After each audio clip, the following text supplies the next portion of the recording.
The sarcasm dragged out like a terrible audition for a soap opera nobody asked to watch. "I love your ring," Leela purred, leaning across the polished walnut table with a smirk that practically dripped poison. "It is giving thrift store chic. Is that brass, or did Goodwill start carrying medieval weaponry?" Just like that, the air was sucked clean out of the Monday morning boardroom. 14 people around the table suddenly became deeply fascinated by their cold coffee or pretended their Zoom calendars desperately needed updating. Our vice president, Richard Lang, cleared his throat with a dry chuckle, trying to pass it off as an awkward cough. But nobody missed the deliberate smirk he shared with his daughter. Leela sat back, wrapped in her overpriced designer jacket, looking like she had just scored the winning touchdown of our morning sink. "No shade," she added, flashing a fake white wine smile at the rest of the team. "I love vintage. I just did not realize we were doing peasant cosplay now." I did not flinch, laugh, or even blink. I simply looked down at the dull gold band resting on my finger, its worn edges bearing the faint imprint of something ancient and intricate. Slowly, I turned the ring around my knuckle like a volume knob controlling my desire to burn the entire building to the ground. "Thank you," I said with a slight nod. It was the kind of calm response that lived right on the edge of a polite nod and feeding someone directly to the wolves. The meeting moved on to Q4 projections and budget sheets, but that ring sat on the table like a lit fuse no one realized was hissing toward a keg of dynamite. Everyone in that room assumed I was just a quiet, mid-level operations worker who showed up 5 minutes early and vanished at 5 sharp. They saw a woman who minded her own business, survived every corporate regime shift, and wore a dusty piece of junk on her hand. What they did not know was that I had worn that ring every single day for 11 years. I had worn it while sleeping, while showering, and through the agonizing week I spent curled on a hospital cot waiting for my father to die. My father never actually died, but I let the corporate world believe whatever kept me off their radar. You see, I was not hired to be seen. In an office full of loud voices and inflated titles, I was the shadow that kept the machine running. I fixed the balance sheets when the higher-ups ruined them, and I stayed completely invisible while doing it. Then came Leela. Fresh out of a strategic growth incubator that was essentially a summer camp for wealthy kids with business cards, she had been handed a job solely because her father was our VP of strategy.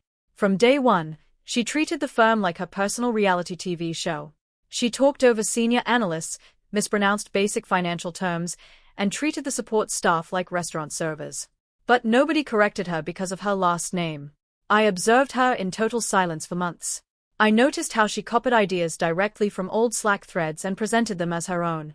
I watched her misread a portfolio deck so badly that she accidentally triggered an audit on a dormant client account worth $22 million. When the chaos ensued, she naturally blamed the junior analysts for not flagging the error with enough bright emojis. There were zero consequences for her, just eye rolls, expensive shoes, and endless entitlement. None of those foolish mistakes ever bothered me until she targeted my ring. It was not the insult itself that set things in motion, because I had heard far worse insults in my life. It was the fact that she had no idea what that ring represented. My father always told me that the moment people see you coming, they will try to own you. He told me to stay completely invisible until the exact second I decided to strike. My father was a man who hated cameras and distrusted corporate noise. He had given me that symbol as a promise, a mark, and a warning. As I sat through the remainder of the painful meeting, I glanced down at my watch. Elias Rourke, the firm's oldest, wealthiest, and most terrifying client, was scheduled to walk through our glass doors in less than 2 hours. And unlike the spoiled VP's daughter, Elias Rourke would recognize the seal on my finger immediately. By 3 o'clock, the entire executive floor felt unusually tense. You could always smell the presence of real money before Elias Rourke actually appeared. It was not the crisp scent of fresh bills, but the heavy aroma of old wealth, custom leather briefcases, and private jets that land without filing flight plans. When the elevator chime echoed through the lobby, 2 assistants instantly vanished into the back offices like smoke, and the receptionist practically jumped out of her chair. I was stepping out of the server room with a stack of printed reports when I saw him. Elias was a tall, broad-shouldered man with a stiff gait and hands that looked like they were built to sign international treaties rather than simple contracts. He wore a charcoal suit that whispered pure luxury, and he moved through the hallway like he owned the architecture. I kept my head down, holding my folder, acting like just another face in the crowd. Then came step 4. Elias stopped dead in his tracks. His eyes dropped directly to my hand, fixing on the dull gold ring. The air pressure in the hallway seemed to drop instantly. He stared at my knuckle without breathing, his mouth parting as if a name was stuck in his throat. I paused, tilting my head slightly as I met his gaze, letting the silence stretch between us. Where did you get that? Elias asked, his voice low and coarse like heavy metal dragged across stone. My father gave it to me, I replied quietly. The words hung in the corridor like thick ink in water. His pupils flicked from the gold band up to my eyes, calculating, searching, and suddenly recognizing a face from a past he thought was long buried. His entire frame tightened as the memory hit him. I gave him a polite nod and continued walking toward the main conference room. Behind me, I heard complete silence. 2 floors below, our management team was desperately setting up the glass room for his arrival. Richard Lang was practicing his pitch in the reflection of a window, while Leela was busy reapplying her lip gloss. They had no idea that my ring did not belong to a thrift shop. It belonged to a shadow fund that once owned a massive chunk of Wall Street before vanishing into thin air. The slide presentation began 30 minutes later, and it was painful to watch. Richard Lang stood at the head of the table, gesturing wildly at a deck stuffed with meaningless buzzwords. Leela sat near the front, checking her phone and swiping through selfie filters. At the far end of the table, Elias Rourke sat like a silent ghost, his hands clasped, completely ignoring the multimillion-dollar pitch being thrown at him. Suddenly, Elias raised a single finger. Richard froze mid-sentence, his mouth hanging open like a fish. Elias did not even look at our VP.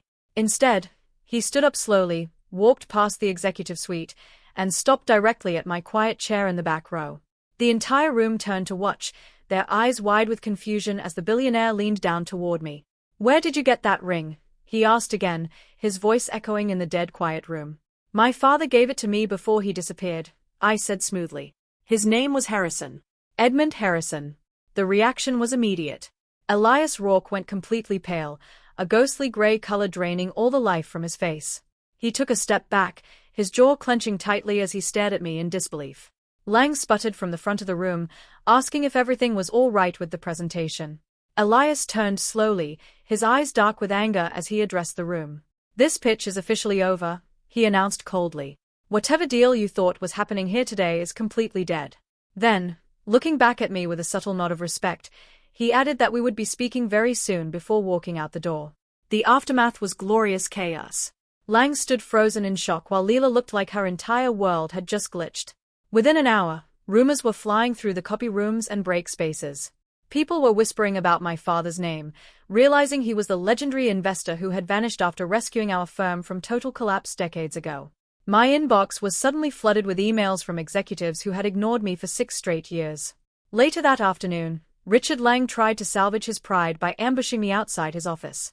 He was red-faced, sweating through his collar, and furious that his biggest client had walked out. She has been disruptive, Lang shouted to the gathering crowd of managers, claiming I was sabotaging the firm and accessing files above my pay grade. He pointed a finger at HR, demanding my immediate suspension and the removal of my security badge. Before anyone could move, 3 sharp knocks sounded against the glass door. Chairwoman Delgado from the board stepped into the office, flanked by legal counsel and internal compliance officers. She walked straight past our panicked VP and handed him a heavy ivory envelope sealed with deep red wax. Lang opened it with trembling hands, his face falling as he recognized the official seal of the firm's hidden founding agreement. It turns out my father had co-signed the original buyout contracts with one specific clause embedded deep in the legal framework. If the current leadership ever abused their power or forgot who built the company, the Harrison family held the absolute authority to strip them of their positions. Chairwoman Delgado looked at Lang with cold disgust before informing him that an emergency board vote had already terminated his contract, alongside his daughter's fake title. As security escorted a crying Leela and a ruined Richard Lang out of the building, I stood quietly near the window. I adjusted the dull gold band on my finger, feeling the heavy metal press against my skin. I had stayed invisible for 6 long years, enduring the noise and the arrogance of people who thought money gave them power. But as I watched them load their cardboard boxes into the elevator, I remembered my father's favorite lesson. When the sharks forget who fed them, you only need to show your teeth once.